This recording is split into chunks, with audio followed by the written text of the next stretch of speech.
주 안에서 모두들 평안하셨습니까? 벌써 우리 2021년도 벌써 5월을 접어들고 있습니다. 절반 가까이가 벌써 지나가고 있네요. 우리 다 같이 기도하면서 80일기 잘 준비하고 계신 줄로 믿습니다. 하나님께서 허락하시는 그때에 우리 모두 정말 준비된 군사들로서 하나님 앞에 나아가 은혜가 통로가 되고 또 하나님의 영광을 높이 드러낼 수 있는 저와 여러분들 되시기를 바랍니다. 오늘 말씀은요, 여호수아 1장 12절로 15절까지의 말씀 전하기를 원하고, 제목은 그 말을 기억하라 라는 제목으로 여러분들과 말씀 나누기 원합니다. 제가 먼저 본문 말씀 봉독해 올립니다. 여호수아가 또 루벤 지파와 갓 지파와 므낫세 반 지파에게 말하여 이르되, 여호와의 종 모세가 너희에게 명령하여 이르기를 너희의 하나님 여호와께서 너희에게 안식을 주시며 이 땅을 너희에게 주시리라 하였나니 너희는 그 말을 기억하라. 너희의 처자와 가축은 모세가 너희에게 준 요단 이쪽 땅에 머무르려니와 너희 모든 용사들은 무장하고 너희의 형제보다도 앞서 건너가서 그들을 돕되 여호와께서 너희를 안식하게 하신 것 같이 너희의 형제도 안식하며 그들도 너희의 하나님 여호와께서 주시는 그 땅을 차지하기까지 하라.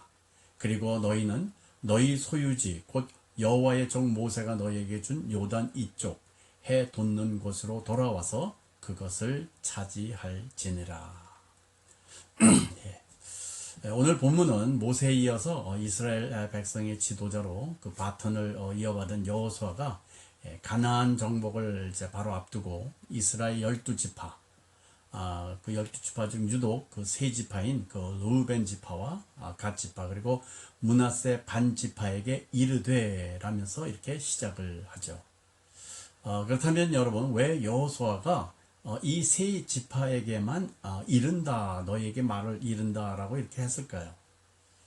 루벤, 갓, 그리고 므낫세 이 반 지파, 이 세 지파는 모세가 지도자로 있을 때에 우리는 가축이 많으니 초원이 많은 이 요단 동편에 거처를 마련했으면 좋겠다 라면서 모세를 아주 졸라가지고 먼저 허락을 받아낸 그런 지파들이었어요. 그러니까 아직 가나안 땅을 정복하기도 전인데 이렇게 졸라대니까 모세는 참 난감했습니다. 그렇지만 허락을 하죠.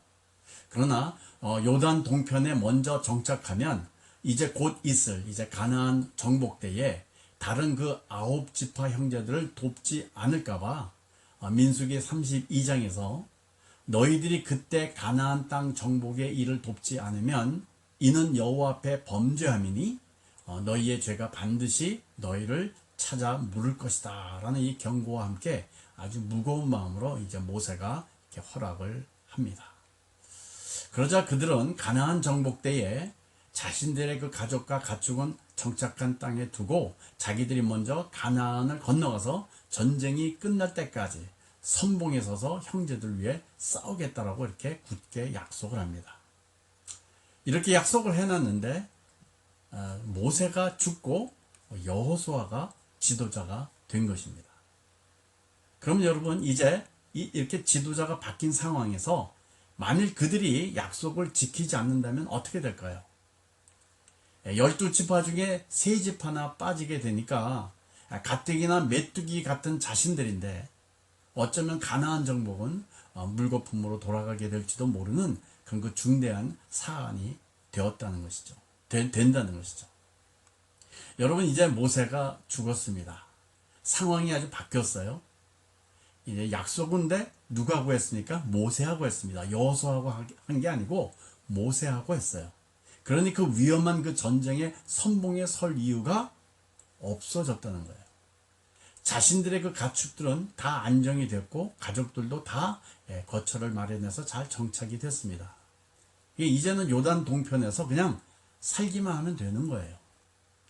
그런데 이러한 그들에게 여호수아가 같이 건너가서 싸우겠다고 한 너희의 그 약속을 지키라라고 합니다. 여러분, 이 루벤 지파와 갓 지파 그리고 므낫세 반 지파가 이 약속을 지켰을까요? 안 지켰을까요? 지켰습니다. 왜 지켰는지 아십니까?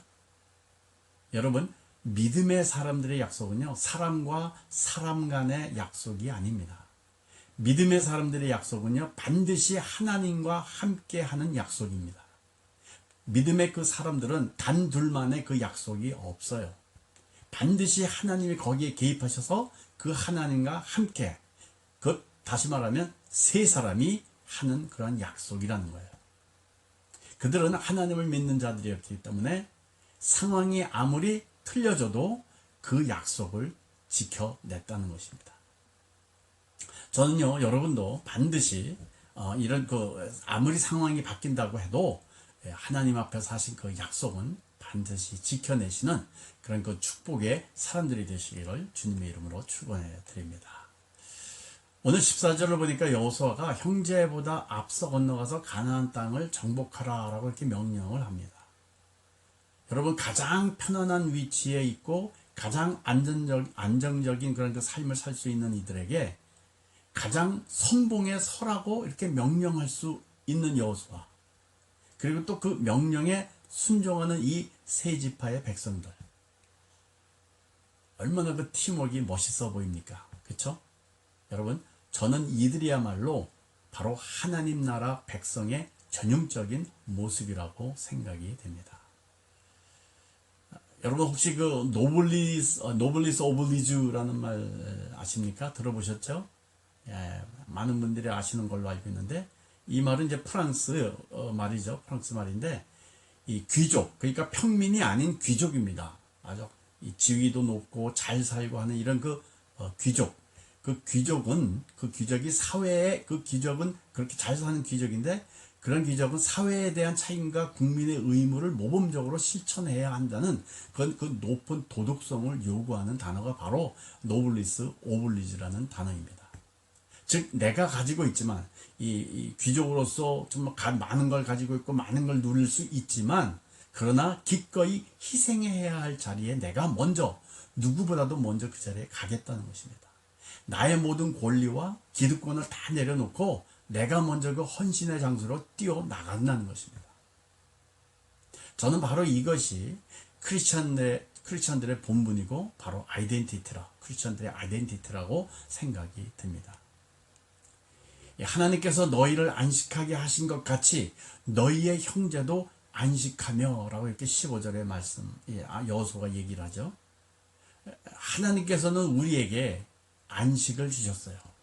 즉, 예수 그리스도를 주셨고요, 복음을 주셨고요, 구원을 주셨습니다. 우리는 세상이 누릴 수 없는 그 안식을 누릴 줄 아는 사람들이 되었다는 말씀이죠. 그러나 여러분, 문제는 뭡니까? 우리의 그 형제들, 곧 이 세상 사람들, 아직도 예수님을 모르는 그 이 세상의 사람들, 안식을 모르는 아직 그런 그 사람들이 있다는 것이죠. 그래서 그들이 안식을 알고 누릴 수 있을 때까지 우리가 앞장서 건너가 싸워야 한다는 것입니다. 이것이 바로 하나님께서 저와 여러분을 사랑의 동산으로 먼저 부르신 이유이고, 저와 여러분이 섬길 수 있는 그런 교회를 이 땅에 주신 목적인 줄로 믿습니다. 여러분, 우리 그 사랑의 동산이나 이 교회는요, 이 세상에 넌 멤버들을 위한 유일한 기관이라는 이 사실을 잊지 마시기 바랍니다.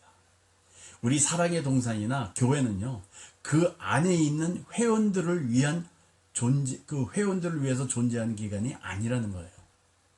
교회 밖에 있는, 그 믿음의 공동체 밖에 있는 사람들, 아직도 그 사랑의 동산을 체험하지 못한 사람들을 위해서 존재하는 공동체라는 것입니다. 이 세상의 그 모든 멤버들의 그 클럽들은요, 거기 그 클럽에 속해 있는 멤버들의 이익을 철저히 위해서 세워진 것이지만, 이 땅의 그 교회만은 멤버에 속하지 않은 그런 그 사람들을 위해서 이 땅에 주신 것입니다. 주님을 못 박으면서도 무엇을 하고 있는지 모르는 그런 사람들에게 다가가서 그들에게 안식을 주어야 하는 그 소명이 우리에게 주어졌다는 것을 오늘 주님은 말씀을 통해서 우리에게 도전하고 있는 것입니다. 어떤 분이 새로 생긴 그 김치 하우스를 다녀와서는 아주 침을 튀겨가면서 동료들과 함께 막 가자고 난리가 났어요. 너무 맛있다는 거예요. 다른 반찬은 하나도 나오질 않는데 그 이유가 그 찌개가 너무너무 맛있어서 다른 반찬에 눈조차 돌릴 수가 없어서라고 부른다는 거예요. 그런데다가 이 막 손바닥만한 그 돼지고기를 두툼한 돼지고기를 2점씩이나 듬뿍 넣어주니까 그 고기만 먹어도 배가 부르다는 것이죠. 게다가 값이 얼마나 싼지 사람들이 그러니까 서다 못해서 막 이렇게 매워 터진다는 거예요. 그 식당이. 그래서 따라가 봤다고 합니다. 그랬더니 그 말이 정말 거짓이 아니더라는 것이죠. 정말 다 먹고 맛있게 먹고 나오려고 하는데 먹을 때는 너무 맛있어가지고 미처 보지를 못했는데 그 식당 나오면서 보니까 그 식당 그 벽에 있는 그 온 사방에 광고문이 붙어 있었는데 이런 광고문이었다고 합니다. 망하도록 퍼주자. 저는 그 식당 주인이 예수님을 믿는 분인지 아닌지는 잘 모르겠습니다. 그러나 그것이 바로 크리스천의 삶이 아닌가 싶었습니다. 여러분, 망하도록 퍼주다가 망할까요? 안 망할까요? 안 망합니다. 망하기는커녕 그렇게 퍼준 식당이 끼 때만이 아닌 하루 종일 매우 터져서 난리가 난 것처럼 크리스천의 그 삶에도 그런 그 매우 터짐의 그 부흥이 터져 납니다. 망할 수가 없는 거예요. 망하고 싶어도 안 망합니다. 아니, 망하려고 할수록 더 안 망합니다. 부흥됩니다. 여러분, 이게 우리 크리스천들의 비밀입니다. 그렇다면 여러분, 우리는 왜 그렇게 망하도록 막 퍼줄 수 있을까요? 우리에게 안식이 있기 때문이죠. 우리가 예수님에게 플러그인, 꽂혀져 있기 때문에, 전기 꽂혀 있듯이 그 플러그인 되어 있기 때문에 그렇습니다. 예수님으로부터 끊임없이 흘러 들어오는 그 사랑을 받고 있기 때문에 그렇다는 거예요. 저는 여러분이 이 사랑을, 이 그리스도의 사랑을 더 무한정 받게 되시기를 축복합니다.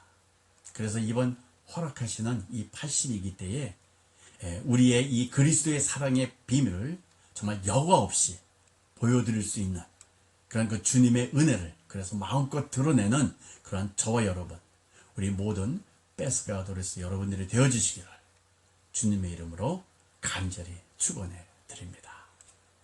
데콜로레스